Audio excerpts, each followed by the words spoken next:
I'm 64 years old. I'm sitting in my study, looking out at a lawn that is perfectly manicured. My health is good. My doctor tells me I have the heart of a 50-year-old and 20 years of golden retirement ahead of me. But I've never felt closer to the grave. People ask me how I did it, how I stayed married for 40 years in a world where everyone else was falling apart. They see us at dinner parties, they see us at church, and they see two people who figured it out. The truth is, I didn't figure out how to love. I figured out how to disappear.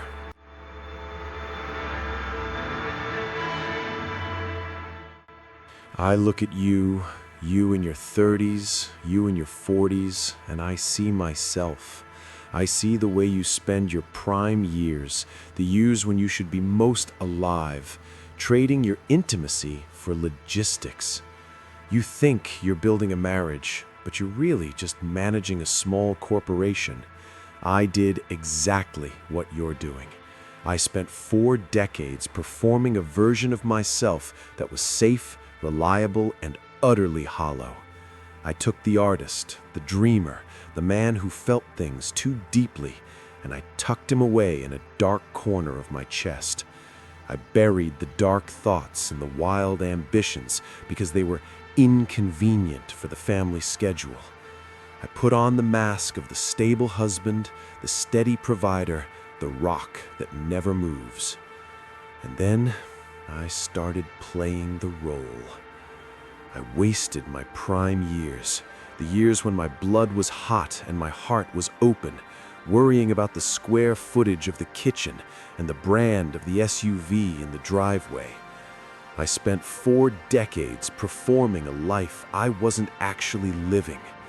Every dinner, every holiday, every night lying in that king-sized bed, it was a script. I said the things a husband is supposed to say. How was your day? Did you see the news? We should fix the fence. And she played her part perfectly too.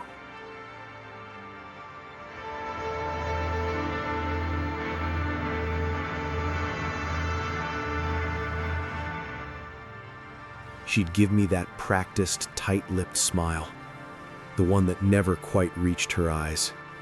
She'd answer with the same hollow updates about the neighbor's garden or what she'd seen on the morning news. She was the queen of the safe conversation. She'd talk for 20 minutes about the grocery list or the repairman, using words to build a wall instead of a bridge. She poured every ounce of her passion into the curtains, the carpet, and the color of the guest room walls, anything to keep from looking at me. She made sure the house was a museum of normalcy. If I ever tried to lean in, to ask her something that actually mattered, she'd suddenly remember a load of laundry that needed moving, or a phone call she forgot to make. She was a master of the graceful exit.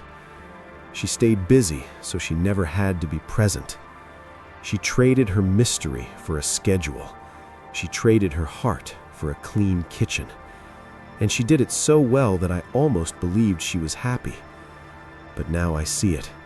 She was just as terrified of being known as I was. We were 2 world-class actors, and our only audience was the silence. I look at her now. Her head is down, focusing on a stitch in her knitting. The needles click together. The sound of seconds dripping away into a void. And it hits me like a physical blow. I realize I don't know what she dreams about when she's staring out the window. I don't know what she's afraid of when the house gets dark. And the terrifying part, the part that makes me want to scream in this quiet room, she doesn't know me either. She knows the manager of this house. She knows the man who fixes the sink and pays the insurance. She has no idea who I actually am. I have lived an entire lifetime, and I am still a secret to to the person sitting 3 feet from me. I traded my fire, my passion, my very soul just for pleasant. I spent my life avoiding conflict because I was a coward. I thought peace was the same thing as love. I told myself that a house without shouting was a house full of grace, but I was wrong. Peace is just the absence of noise. Love is being seen. Love is being known. Love is the courage to be messy and real. And I haven't been seen in 40 years. Now, the kids are gone. The project of the family is finished. The distractions have evaporated. And I'm left in this beautiful, expensive house with a woman I have nothing to say to me. We've run out of things to talk about because we never talked about anything real to begin with. We spent our best years talking about the groceries and the roof. And now that the roof is paid for, there is nothing left but the silence. And God, the silence is the loudest thing I've ever heard. So, I'm looking at you now. You with your whole life ahead of you. If you are still looking for a partner, or if you are in those early golden years of marriage, stop looking for a match and start looking for a witness. Don't marry the person who looks good on paper. Don't marry the person who makes your parents proud or the one who fits into your 5-year plan like a missing puzzle piece. That's how you end up in a business arrangement.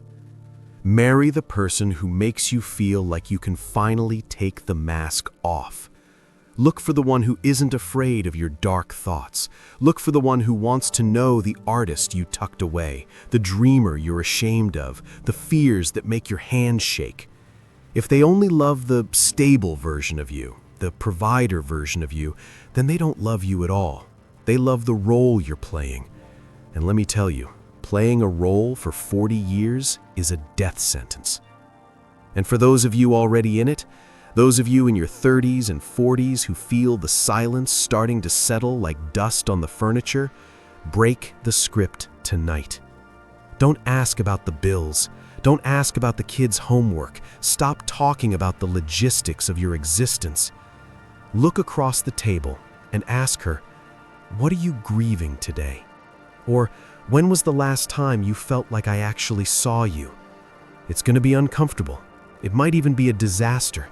It might start a fight that lasts until 3 in the morning. Let it. A fight is a sign of life. A fight means there is still blood in the veins of your relationship. The alternative is the peace I have. The alternative is 40 years of fine until you wake up 64 years old and realize you've been living in a graveyard. Stop avoiding conflict. Conflict is the only way to the truth. If you trade your fire for pleasant, you aren't being a good husband or a good wife. You're being a coward. Don't wait until the kids are gone to realize you have nothing to say. Say it now. Say the hard thing. Say the scary thing. Say the thing that might break the perfect image you've spent years building.